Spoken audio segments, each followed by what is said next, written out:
Communication engineering में हम signal discuss करते हैं। आपने बहुत बार ये कहते हुए सुना होगा कि सिग्नल ट्रांसमिट हो रहा है, सिग्नल रिसीव हो रहा है। तो इसका मतलब क्या होता है? सिग्नल की एक्चुअल डेफिनेशन होती है कि कोई भी फिज़िकल क्वांटिटी जो कि यूज़फुल इन्फॉर्मेशन कंटेन करके रखती है, सिग्नल कहलाती है। मतलब कि यूज़फुल इन्फॉर्मेशन कंटेन करके रखना ही सिग्नल कहलाता है किसी भी फिज़िकल क्वांटिटी के लिए। तो अब ये क्वेश्चन आता है कि यूज़फुल इन्फॉर्मेशन क्या होती है? तो यूज़फुल इन्फॉर्मेशन वो इन्फॉर्मेशन होती है जो कि एक मीनिंगफुल डेटा प्रोवाइड करता है। इसका मतलब क्या है कि सपोज़ करिए कि एक टीचर ने एक स्टूडेंट से पूछा कि सनराइज़ किस डायरेक्शन में होता है, तो स्टूडेंट आंसर करेगा कि सनराइज़ ईस्ट में होता है। इसका मतलब क्या है कि जो ईस्ट है वो क्या है, यूज़फुल इन्फॉर्मेशन है, यूज़फुल कंटेंट है या फिर यूज़फुल डेटा है, जिसको क्या कहा जाएगा, सिग्नल कहा जाएगा। तो इस तरीके से कोई भी यूज़फुल इन्फॉर्मेशन अगर फिज़िकल क्वांटिटी कैरी करके रखती है या फिर कंटेन करके रखती है तो वो सिग्नल कहलाएगा। इसी के अपोजिट में अगर कोई भी सिग्नल यूज़फुल इन्फॉर्मेशन कंटेन करके नहीं रखता है, कोई रैंडम या फिर कोई अनवांटेड सिग्नल कंटेन करके रखता है, तो उसको क्या कहा जाएगा? अनवांटेड सिग्नल को कंटेन करके रखना या फिर अनवांटेड इन्फॉर्मेशन को, जो अनयूज़फुल इन्फॉर्मेशन है, जो कि यूज़ नहीं की जा सकती है, रैंडम कोई डेटा है, तो उस इन्फॉर्मेशन को या फिर उस रैंडम डेटा को, उस अनवांटेड डेटा को नॉइज़ कहा जाता है। तो कम्युनिकेशन इंजीनियरिंग में सिग्नल की तरह ही नॉइज़ भी डिस्कस किया जाता है, जिसका मतलब ये होता है कि कोई भी फिज़िकल क्वांटिटी जो कि यूज़फुल इन्फॉर्मेशन कंटेन करके नहीं रखती है या फिर यूज़फुल डेटा कंटेन करके नहीं रखता है, नॉइज़ कहलाता है। मतलब कि किसी सिग्नल में ये अनवांटेड सिग्नल होता है जो कि अपने आप ऐड हो जाता है और ये नॉइज़ के तरीके से कंसीडर किया जाता है। अनयूज़फुल इन्फॉर्मेशन होती है या फिर यूज़फुल इन्फॉर्मेशन नहीं होती है, अनयूज़ डेटा होता है ये। इस तरीके से जिसके पास यूज़फुल इन्फॉर्मेशन है उसे सिग्नल कहा जाएगा और जिसके पास यूज़फुल इन्फॉर्मेशन नहीं है उसे नॉइज़ कहा जाएगा, नॉइज़ सिग्नल कहलाएगा। तो ये तो था डिफरेंस बिटवीन सिग्नल, मतलब कि जो आपके सिग्नल्स हैं जो आपके यूज़फुल इन्फॉर्मेशन कंटेन करके रख रहे हैं, that is known as signals. And जिनके पास यूज़फुल इन्फॉर्मेशन नहीं है, यूज़फुल कंटेंट नहीं है, वो क्या कहलाएंगे? आपका नॉइज़ कहलाएंगे। तो अब अगर कहा जाए कि सिग्नल आपके कितने टाइप्स के होते हैं, तो सिग्नल आपके पास 2 टाइप्स के हो जाएंगे। एक तो हो जाएगा आपका एनालॉग सिग्नल और एक आपका हो जाएगा डिजिटल सिग्नल। अब एनालॉग सिग्नल क्या होता है और डिजिटल सिग्नल क्या होता है? वो एनालॉग सिग्नल वो हो जाएगा जो आपके पास टाइम के साथ उनके पास इनफाइनाइट वैल्यूज़ हैं, मतलब कि टाइम के साथ उनका जो भी एम्पलीट्यूड है वो क्या कर रहा है, हर इंस्टेंट पे वेरी कर रहा है। तो अगर हर इंस्टेंट पे वेरी कर रहा है आपका सिग्नल, तो वो क्या कहलाएगा? एनालॉग कहलाएगा। मतलब कि कंटिन्यूसली वेरी करता रहे। जैसे कि आपके पास ये कोई सिग्नल है,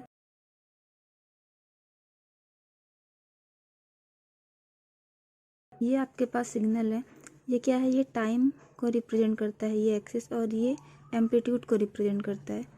तो ये देखिए आप, टाइम जैसे जैसे आपका चेंज हो रहा है, क्योंकि हर इंस्टेंट पे आप देख पा रहे हैं कि टाइम आपका क्या कर रहा है, वेरी कर रहा है। तो हर इंस्टेंट पे आपके पास वैल्यू क्या है, मतलब एम्पलीट्यूड की जो वैल्यू है हर इंस्टेंट पे अलग अलग है।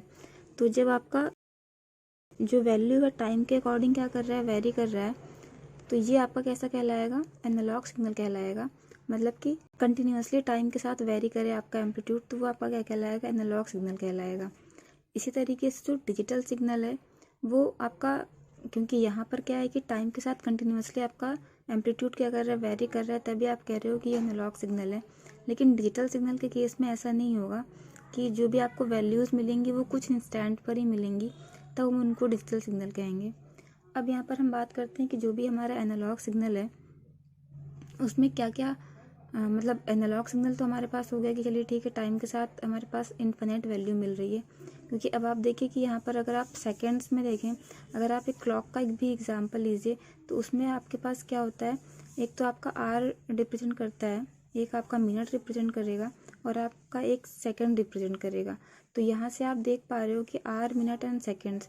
तो यहाँ पर आपके पास जो भी, तो यहाँ पर ये जो आपकी घड़ी की सुइयाँ हैं, तो यहाँ पर एक तो आपका क्या रिप्रेजेंट करता है, आर का रिप्रेजेंट करेगा, एक आपका मिनट रिप्रेजेंट करेगा, और सेकंड्स के लिए आपके पास एक अलग से लीड होती है, फिर एक अलग सुई होती है, वो आपका क्या करता है, सेकंड रिप्रेजेंट करता है। तो ये एक तरीके से क्या हो गया, आपका एनालॉग क्लॉक हो गया कि एनालॉग क्लॉक में आपके पास आर भी रिप्रेजेंट होगा, मिनट भी रिप्रेजेंट होगा और टाइम भी रिप्रेजेंट होगा। तो आपके पास क्या मिल रहे हैं कि डिफरेंट डिफरेंट टाइम्स के साथ आपके पास बहुत सारी वैल्यूज़ मिल रही हैं, इन्फिनिट वैल्यूज़ मिल रही हैं। इसी तरीके से आप डिजिटल पे जब जाओगे तो यहाँ पर आपके पास क्या होगा, ऐसे कि आपके पास आप इसको कह सकते हो कि 3 आवर 13 मिनट 14 सेकेंड। मतलब कि यहाँ पर हम बता सकते हैं कि टाइम पे, कि यहाँ पर हम टाइम को क्या कर रहे हैं, एक तरीके से डिफ्रेंशिएट कर रहे हैं कि टाइम को हमने डिवाइड कर दिया है सेकेंड्स और मिनट में। लेकिन डिजिटल के केस में ऐसा नहीं रहेगा, वहाँ पर हमारे पास क्या रहेंगे, लॉजिक्स रहेंगे कि यहाँ पर जो हम ये सेकेंड्स वाला डिवाइड कर रहे हैं कि टाइम को हमने क्या कर रखा है, डिवीज़न कर रखा है। हम यहाँ पर देख पा रहे हैं कि 1 मिनट पे अगर हमारे पास 60 सेकेंड्स हैं तो उन 60 सेकेंड्स के लिए हमारे पास क्या है कि हम रिप्रेजेंट कर पा रहे हैं कि अच्छा नहीं 14 सेकेंड 13 सेकेंड्स, मतलब जब 60 सेकेंड्स होगा उसके बाद ये आपका क्या हो जाएगा, 14 मिनट कहलाएगा। लेकिन डिजिटल के केस में क्या होता है, तो देखिए डिजिटल के केस में ये आपका क्या है कि यहाँ पर आप केवल आर रिप्रेजेंट कर सकते हो और मिनट रिप्रेजेंट कर सकते हो। डिजिटल डिस्प्ले जब आप करते हो तो वहाँ पर 7 सेगमेंट यूज़ करते हो, मतलब कि 7 सेगमेंट एलिमेंट्स यूज़ करते हो या फिर 7 सेगमेंट डिस्प्ले यूज़ करते हो, जिसमें क्या होता है एलईडीज कनेक्ट होती हैं। तो जो एलईडी आपका होता है वो कुछ ऐसा कनेक्ट होता है। तो अगर आपको 8 रिप्रेजेंट कराना है तो जो 7 सेगमेंट डिस्प्ले होगा उसमें जितनी भी एलईडीज लगी होंगी वो सारी एलईडीज क्या करेंगी, ग्लो करने लगेंगी एक साथ। तो ये आपका क्या है 8, ये आपका 8 रिप्रेजेंट कर रहा है। मतलब यहाँ पर क्या है कि इस डिस्प्ले में आर और मिनट ही डिस्प्ले कराया जा रहा है।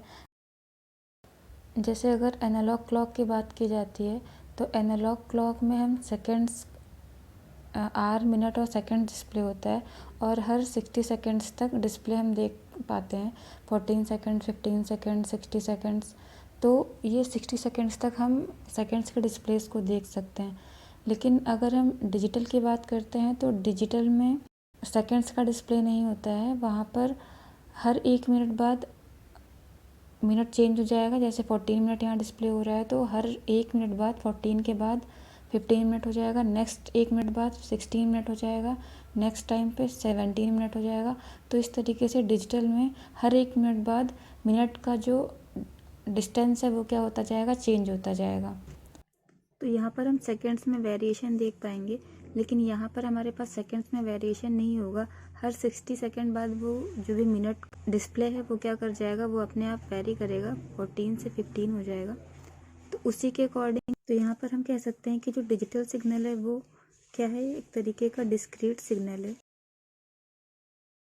मतलब कि स्मॉल पार्ट है डिस्क्रीट सिग्नल का, कि यहाँ पर जो हमारा टाइम है वो क्या हो रहा है, कुछ इंस्टेंट पर ही हमें वैल्यूज़ प्रोवाइड कर रहा है। तो मतलब कि एनालॉग से डिजिटल में कन्वर्जन कैसे हो रहा है, उसके लिए हमें क्या करना पड़ेगा, इस एनालॉग सिग्नल को हम क्या करेंगे, पास करेंगे सैम्पलिंग से। सैम्पलर से अगर हम इसको पास कर दें तो सैम्पलर क्या करेगा, इसको डिस्क्रीट सिग्नल में कन्वर्ट करके दे देगा। और डिस्क्रीट सिग्नल क्या करेगा कि डिस्क्रीट सिग्नल में हमारे पास कुछ वैल्यूज़ मिलेंगे हाई और लो। उस हाई और लो को हम लॉजिक्स में कन्वर्ट करेंगे। देन जाकर के जब हमने उसको लॉजिक्स में कन्वर्ट कर दिया तो वो हमारा क्या कहलाएगा, डिजिटल सिग्नल कहलाएगा। तो जब हम इस एनालॉग सिग्नल को सैम्पलर सर्किट से पास कर देंगे तो सैम्पलर सर्किट से पास करने पर जो हमारे पास डिजिटल सिग्नल बनेगा वो हमारा कैसा होगा कि ये आपका क्या है, एनालॉग सिग्नल है, इसको हमने क्या किया, सैम्पलर से पास किया। तो सैम्पलर क्या करेगा, जो वैल्यूज़ देगा, मतलब जो एम्पलीट्यूड देगा वो आपको टाइम के कुछ इंस्टेंट पर ही वैल्यूज़ देगा। मतलब कि ये आपका क्या करेगा, टाइम के कुछ इंस्टेंट पे आपको वैल्यूज़ देगा। सपोज़ कीजिए ये क्या किया है, इन्होंने टाइम को थोड़ा सा डिवाइड कर दिया है। तो अब देखिए आपको टाइम के इतने इंस्टेंट के लिए ये कुछ एम्पलीट्यूड देगा, उसके बाद इस टाइम के इंस्टेंट पर आपको ये कुछ एम्पलीट्यूड देगा। तो इसी तरीके से आपको हर टाइम के हर इंस्टेंट पर डिफरेंट डिफरेंट वैल्यूज़ मिलती रहेंगी। तो ये देखिए यहाँ पर अब आपको कैसा वैल्यू मिल रहा है कि यहाँ पर तो आपके पास जो वैल्यूज़ मिल रही थी वो कंटिन्यूसली आपको इन्फिनाइट वैल्यू मिल रही थी टाइम के लिए, लेकिन यहाँ पर अब देखिए आपको जो वैल्यूज़ मिल रही हैं टाइम के कुछ इंस्टेंट पर ही मिल रही है, कि यहाँ पर आपको कुछ और वैल्यू मिल रही है, इस इंस्टेंट पे कुछ और वैल्यू मिल रही है। इनको हम क्या कहते हैं, लेवल्स कहते हैं, कि टाइम पे कुछ इंस्टेंट पर आपको वैल्यूज़ मिल रही हैं। तो यहाँ पर जो आपको वैल्यू मिली है वो कैसी मिली है कि अब आपको कुछ ऐसी वैल्यू मिली है, मतलब कि हाई, लो और हाई के फॉर्म में ही आपको यहाँ पर वैल्यू मिलेगी। तो ये आपका क्या कहलाएगा, ये आपका हाई है तो इसको हम 1 दे रहे हैं, ये लो है इसको 0 दिया हमने। इसी तरीके से हाई लो, तो ये आपका क्या हो गया, एक रेक्टेंगुलर पल्स क्रिएट होकर के आ गई है। जब हमने सैम्पलिंग कर दी, मतलब एनालॉग सिग्नल की सैम्पलिंग कर दी, तो हमें ये ज़ीरोज़ एंड वंस के लेवल्स मिल गए हैं। तो ये जो लेवल्स मिले हैं हमें, इस 1 को हम क्या कह सकते हैं, लॉजिक 1 लेवल कह सकते हैं, और इन ज़ीरोज़ को कह सकते हैं लॉजिक 0 लेवल। तो ये क्या है, आपको लॉजिक 1 का मतलब क्या है, हाई, और लॉजिक 0 का मतलब क्या है, लो।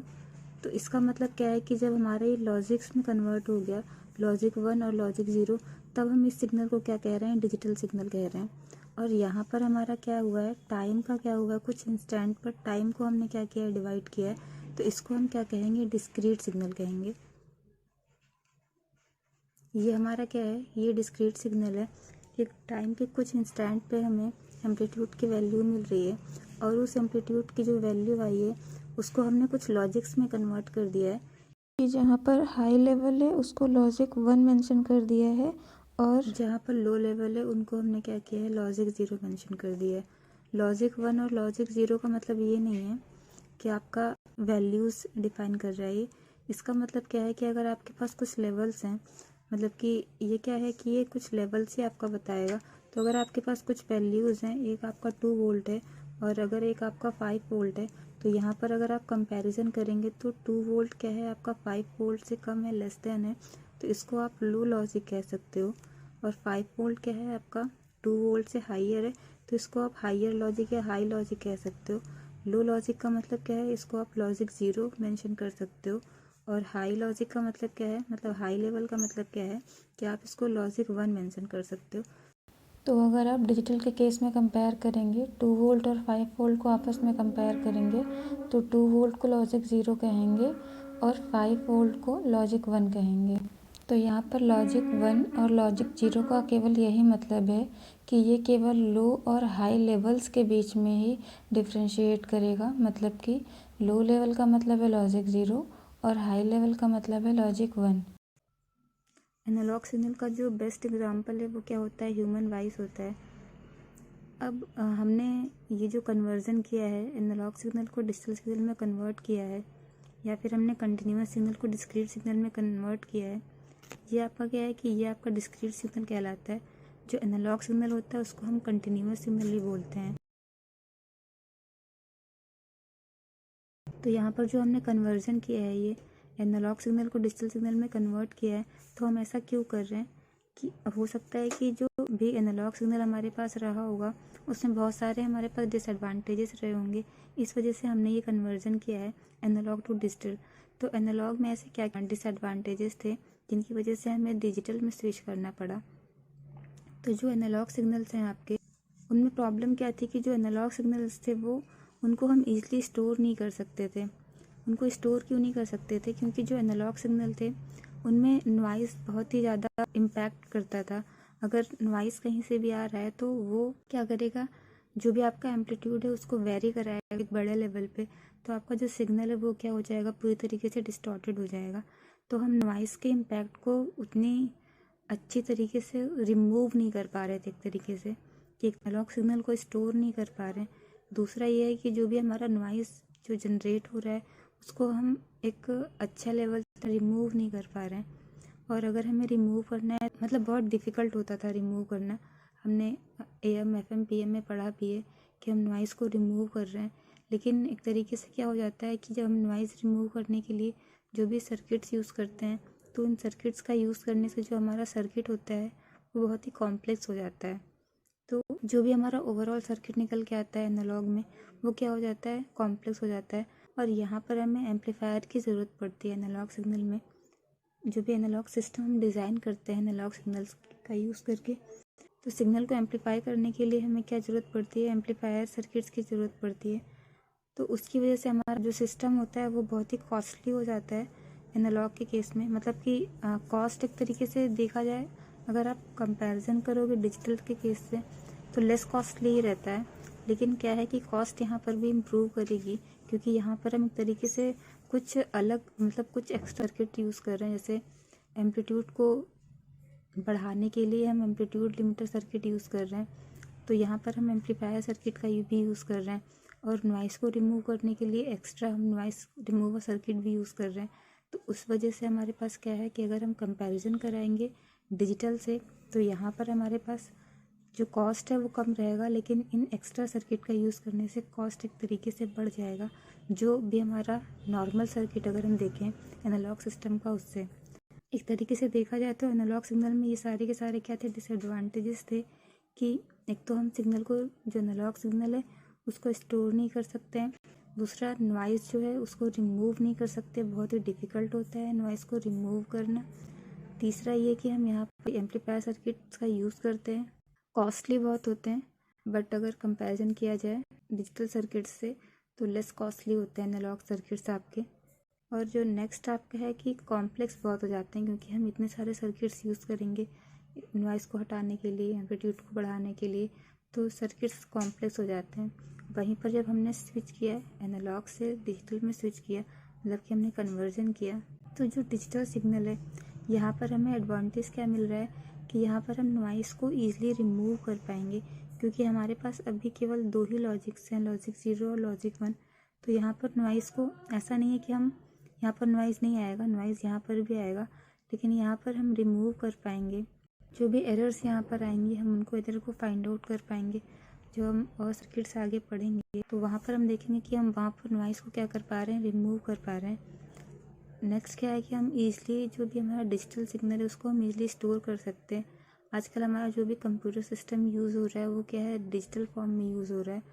क्यों यूज़ हो रहा है? क्योंकि यहाँ पर स्टोरेज बहुत ही ज़्यादा पॉसिबल है, हमारे पास बहुत सारे डिवाइसेस अवेलेबल हैं, मेमोरी अवेलेबल है। तो मेमोरी क्या करेगा, आपका जो भी सिग्नल है उसको क्या कर सकता है, स्टोर कर सकता है। तो डिजिटल सिग्नल को स्टोर करना with the help of memory बहुत ही ईजिली हो पाता है। फ्लिप फ्लॉप्स का यूज़ करके हम लोग मेमोरी डिज़ाइन करते हैं, रजिस्टर्स मेकअप कर सकते हैं, काउंटर्स डिज़ाइन कर सकते हैं। तो उसकी हेल्प से डिजिटल सर्किट्स को एनालिसिस करना, उनमें नॉइज़ का प्रॉब्लम आ रहा है उसको हम रिमूव कर सकते हैं, स्टोरेज बहुत ईजी हो जाता है। और यहाँ पर जो भी हम एम्पलीफायर यूज़ कर रहे थे एनालॉग सर्किट्स के केस में, डिजिटल सर्किट्स के केस में हमें एम्पलीफायर्स का यूज़ नहीं करना होगा। यहाँ पर हम रिपीटर्स यूज़ करेंगे। रिपीटर्स क्या करेंगे, जो भी आपका ये सिग्नल है हाई और लो, यहाँ पर तो आपके पास 2 ही लेवल्स हैं, हाई और लो, तो यहाँ पर जो भी डिस्टॉर्शन आएगा वो इन्हीं में डिस्टॉर्शन आएगा। मतलब कि सपोज अगर आपका ये कोई डिजिटल सिग्नल है, इसको आपने, अगर आपने इसको सेंड किया और सेंड करने के बाद जो भी आपका सिग्नल है वो डिस्टॉर्टेड हो गया है, मतलब कि जो आपका हाई वाला लेवल था वो, उसमें कुछ डिस्टॉर्शन आ गया है, और जो लो लेवल है उसमें भी कुछ डिस्टॉर्शन आ गया है। तो इस डिस्टॉर्शन को हम रिपीटर सर्किट से जब पास कर देंगे, एक रिपीटर सर्किट से अगर हमने इसको पास कर दिया तो रिपीटर सर्किट क्या करेगा कि ये जो लेवल्स में जो भी आपका डिस्टॉर्शन आ रहा है उसको क्या करेगा, रिमूव कर देगा। रिमूव करके आपका जो सिग्नल था एज इट इज़ आपको क्या करेगा, दे देगा। तो जैसे कि हमने, जब हमारे पास एनालॉग सिग्नल था तो एनालॉग सिग्नल को जब हम ट्रांसमिट करते हैं तो यहाँ पर हमारे पास जो वेरिएशन आते हैं, कुछ एम्पलीट्यूड में कुछ ऐसे ऐसे वेरिएशन आ जाते हैं। तो उसके लिए हम क्या करते हैं, इसको हम एम्पलीफायर सर्किट से पास करते हैं। जब एम्पलीफायर सर्किट से पास करते हैं तो हमारा जो भी एम्पलीट्यूड है वो क्या हो जाता है, वो इंक्रीज़ कर जाता है एक तरीके से। तो ये हमारा एनालॉग के केस में हम क्या करते हैं, एम्पलीफायर सर्किट्स का यूज़ करते हैं। और ये जो हमारा डिस्टॉर्शन आ गया एक तरीके से एम्पलीट्यूड में, तो उसको हम क्या कर सकते हैं, डिस्टॉर्शन को एक तरीके से एम्पलीफाई कर सकते हैं। तो एम्पलीफायर सर्किट से पास करेंगे और ये क्या करेगा, हमारा जो भी एम्पलीट्यूड में वेरिएशन आया है उसको एम्पलीफाई करके जो भी वीक सिग्नल हो गया, जब हमने ट्रांसमिट किया, इसको ट्रांसमिट करने के बाद जो हमारे ये सिग्नल कैसा हो गया, वीक हो गया, तो उसको हम क्या कर सकते हैं, एम्पलीफायर से पास करा के सिग्नल को, उसकी स्ट्रेंथ को इंक्रीज़ कर सकते हैं। उसी तरीके से अगर हम डिजिटल सिग्नल को पास करा देंगे, जब हमने डिजिटल सिग्नल को सेंड किया तो सेंड करने के बाद हमें उसके एम्पलीट्यूड में कुछ वेरिएशन देखने को मिला, एक तरीके से ये अनवांटेड सिग्नल ही है, तो इसको हम रिपीटर्स की हेल्प से क्या कर सकते हैं, रिमूव कर सकते हैं। तो ये एक तरीके से हमारे पास, क्योंकि यहाँ पर आप इसलिए देख पा रहे होगे कि यहाँ पर जो भी हमारा ओरिजिनल सिग्नल था वो हमें रिकवर होके नहीं मिला है जब हमने एम्पलीफायर सर्किट से पास किया था। लेकिन यहाँ पर जब हम रिपीटर सर्किट से पास करते हैं तो एज इट इज़ हमें सिग्नल मिल जाता है, रिकवर होकर के मिल जाता है। तो ये स्पेशलिटी है कि डिजिटल सिग्नल की, कि हम डिजिटल सिग्नल में स्विच क्यों कर रहे हैं, क्योंकि यहाँ पर नॉइस के लेवल को रिमूव करना ईजी हो जाता है, इस सिग्नल को स्टोर करना ईजी हो जाता है। और अगर हम देखें कि कॉस्ट की बात करें, डिजिटल सर्किट्स जो होते हैं आपके थोड़े कॉस्टली हो जाते हैं एनालॉग के केस में। और अगर कॉम्प्लेक्सिटी की बात करते हैं तो ऑब्वियसली थोड़े से कॉम्प्लेक्स हो जाते हैं एनालॉग सर्किट्स के केस में। तो हम कम्युनिकेशन की बात कर रहे हैं, और अभी तक हमने जो भी पढ़ा था एनालॉग कम्युनिकेशन पढ़ा था। AM FM PM हमारे कैसे थे, वो सारे के सारे एनालॉग कम्युनिकेशन थे। अब हम क्या कर रहे हैं, स्विच कर रहे हैं एनालॉग से डिजिटल में। तो नेक्स्ट अब हम जो स्टार्ट करेंगे वो पल्स कम्युनिकेशन स्टार्ट करेंगे। कि यहाँ पर अब देखिए हमें ये जो भी सिग्नल जनरेट होकर के मिला है वो क्या मिला है, पल्स सिग्नल ही मिला है। ये हमारा क्या है, ये रेक्टेंगुलर वेव है, इसको हम कह सकते हैं कि पल्स सिग्नल भी कह सकते हैं, पल्स सिग्नल या फिर रेक्टेंगुलर वेव कह सकते हैं। तो अब हम पल्स कम्युनिकेशन पढ़ेंगे। तो पल्स कम्युनिकेशन पढ़ेंगे तो जो हमने एनालॉग सिग्नल पढ़ा था उसमें जो हमने कैरियर वेव यूज़ की थी वो कैसी थी, हमारी कंटिन्यूअस कैरियर वेव थी। और जो कैरियर वेव थी वो कैसी थी, हमारी साइन वेव थी। लेकिन यहाँ पर जो पल्स कम्युनिकेशन सिग्नल होगा, पल्स कम्युनिकेशन जो होगा, पल्स कम्युनिकेशन में जो हम कैरियर वेव यूज़ करेंगे वो कैसी होगी, हमारी पल्स ट्रेन के फॉर्म में होगी। तो यहाँ पर जो हमारा डिफरेंस होगा वो क्या होगा, कैरियर सिग्नल में ही होगा। कि जो हमने कैरियर सिग्नल वहाँ पर यूज़ किया था, वहाँ पर हमने साइन वेव यूज़ किया था, और साइन वेव कैसी थी, हमारी कंटिन्यूअस थी, कंटिन्यूअस साइन वेव यूज़ किया था। ये क्या है, बहुत ही हाई फ्रिक्वेंसी की है, इसलिए यहाँ पर आपको ऑसिलेशंस बहुत देखने को मिल रहे हैं। यहाँ पर क्या है कि फ्रिक्वेंसी आपकी कुछ 50 हर्ट्ज़ के आसपास है, इसलिए आपको ऑसिलेशंस कम देखने को मिल रहे हैं। उसी तरीके से यहाँ पर अब जो हमने AM FM PM पढ़ा था वहाँ पर जो कैरियर यूज़ किया था वो कैसा था, साइन वेव था, कंटिन्यूअस साइन वेव था। लेकिन हम जब पल्स मॉड्यूलेशन पढ़ेंगे तो पल्स मॉड्यूलेशन के केस में जो हमारा कैरियर वेव रहेगा वो पल्स ट्रेन रहेगा, और ये कैसा है, डिस्क्रीट नेचर का है। क्योंकि यहाँ पर आप देख भी पा रहे हो कि हमने क्या किया था, जब सैम्पलर से पास किया था तो हमारा जो टाइम था वो क्या हो गया था, टाइम के कुछ इंस्टेंट पर ही ये हमें कुछ वैल्यूज़ दे रहा है। तो इसलिए हम इसको क्या कह रहे हैं, डिस्क्रीट कह रहे हैं। मतलब कि टाइम क्या हो गया है, वो आपका डिवाइड हो गया एक तरीके से। तो ये आपका क्या है कि पल्स कम्युनिकेशन जो है या फिर पल्स मॉड्यूलेशन जो है वो एक तरीके से डिस्क्रीट मॉड्यूलेशन भी कहलाता है। तो यहाँ पर पल्स कम्युनिकेशन को समझाने के लिए ये पूरा का पूरा समझाया। तो पल्स मॉड्यूलेशन क्या है, डिस्क्रीट मॉड्यूलेशन होता है। यहाँ एनालॉग कम्युनिकेशन की बात करें तो हमने जो AM FM और PM पढ़े थे वो हमारे कैसे थे, एनालॉग कम्युनिकेशन थे। अब यहाँ पर पल्स कम्युनिकेशन भी हमारा एनालॉग और डिजिटल दोनों हो सकता है। तो यहाँ पर जो भी हमने कन्वर्जन किया है, सैम्पलर के थ्रू पास किया है अपने एनालॉग सिग्नल को, इस एनालॉग सिग्नल को ही हमने कन्वर्ट किया है पल्स सिग्नल में। जैसे यहाँ पर हमारे पास एनालॉग सिग्नल का जो कैरियर वेव है, इस कैरियर वेव के हमने कुछ पैरामीटर्स को चेंज किया था। उस पैरामीटर्स को चेंज करके हमारे पास कोई डिफरेंट टाइप्स के मॉड्यूलेशन टेक्निक्स आए थे। अगर हमने एम्पलीट्यूड को चेंज किया था तो AM हमें मिला था एम्पलीट्यूड मॉड्यूलेशन, फ्रिक्वेंसी को वेरी किया था कैरियर वेव के, तो हमारा फ्रिक्वेंसी मॉड्यूलेशन। और अगर फेज वेरी कर रहा है कैरियर वेव का with the help of modulating signal तो वो हमारा क्या था, PM था। इसी तरीके से जो हम पल्स ट्रेन यहाँ पर यूज़ करेंगे, इस पल्स ट्रेन का जो पैरामीटर्स होगा, इन पैरामीटर्स को जब हम वेरी कराएंगे with the help of modulating signal तो यहाँ पर हमारे पास कुछ मॉड्यूलेशन टेक्निक जनरेट होकर के आएंगे इसी के सिमिलर। तो पल्स कम्युनिकेशन के केस में जो हमारे पल्स के जो पैरामीटर्स है वो क्या होंगे, एम्पलीट्यूड होगा, पोजीशन होगा, और जो विड्थ है पल्सेस का वो होगा। तो ये जो आपका क्या विड्थ जो होगा वो होगा, ये उसके अकॉर्डिंग जो आपका मॉड्यूलेशन टेक्निक निकल के आएगा, मतलब जो मॉड्यूलेशन सिस्टम निकल के आएगा वो क्या निकल के आएगा, एक निकल के आएगा PAM पल्स एम्पलीट्यूड मॉड्यूलेशन, दूसरा निकल के आएगा PPM पल्स पोजीशन मॉड्यूलेशन, और थर्ड जो निकल के आएगा PWM पल्स विड्थ मॉड्यूलेशन। जैसा कि हमने एनालॉग के केस में कि वहाँ पर जो कैरियर वेव था उस कैरियर वेव के अगर एम्पलीट्यूड को वेरी किया था मॉड्यूलेटिंग सिग्नल के अकॉर्डिंग तो हमें एम्पलीट्यूड मॉड्यूलेशन मिला था। फ्रीक्वेंसी वेरी किया था मैसेज सिग्नल के अकॉर्डिंग तो FM मिला था। फेज वेरी किया था तो PM मिला था। सिमिलर यहाँ पर अगर हम एम्पलीट्यूड वेरी करेंगे मैसेज सिग्नल के अकॉर्डिंग तो हमें क्या मिल जाएगा, PAM मिल जाएगा, पल्स एम्पलीट्यूड मॉड्यूलेशन टेक्निक।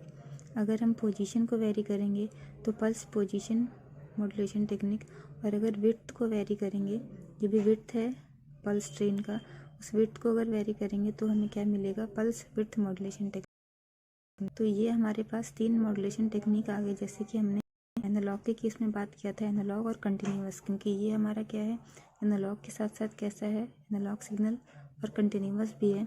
तो यहाँ पर ये क्या है, ये हमारे एनालॉग कंटिन्यूअस सिग्नल थे। उसी तरीके से अगर हम डिस्क्रीट में बात करते हैं तो डिस्क्रीट में और पल्स ट्रेन अगर हम यूज़ कर रहे हैं एज अ कैरियर सिग्नल, तो यहाँ पर हमारे पास 3 टेक्निक निकल के आएंगे, 3 मॉड्यूलेशन सिस्टम्स निकल के आएंगे, PAM, PPM, PWM। Next lecture में इनके बारे में हम ब्रीफ में डिस्कस करेंगे।